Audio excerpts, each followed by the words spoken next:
ডেকে বলে, রব্বুল আলামিন, তোমার অমুক বান্দা তোমার হাবিবের শানে এক মর্তবা দরুদ পড়েছে। আল্লাহ ডেকে বলে, ফেরেশতা রে, কেরামেন কাতিবিন দুই ফেরেশতাকে জানায়া দাও। কন্ত কেরামেন কাতিবিন দুই ফেরেশতা কোথায় থাকে? দুই ঘাড়ে।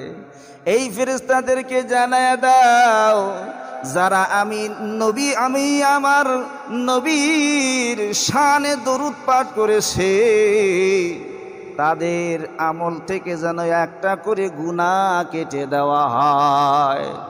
আবার এক একটা দরুদ পাঠ করার কারণে এক একটা করে গুনাহ কেটে এক একটা করে সওয়াব আমলনামায় লিখে দেওয়া হয়। আল্লাহর নবীর শানে দরুদ পড়লে সব হয় না নেকি হয়? নেকিও হয়, সবও হয়, গুনাহ তো আর হয় না, গুনাহ কেটে যায়। বুঝেন নাই? বন্ধুগণ আমার, আজকে জুমুয়ার দিন, যদি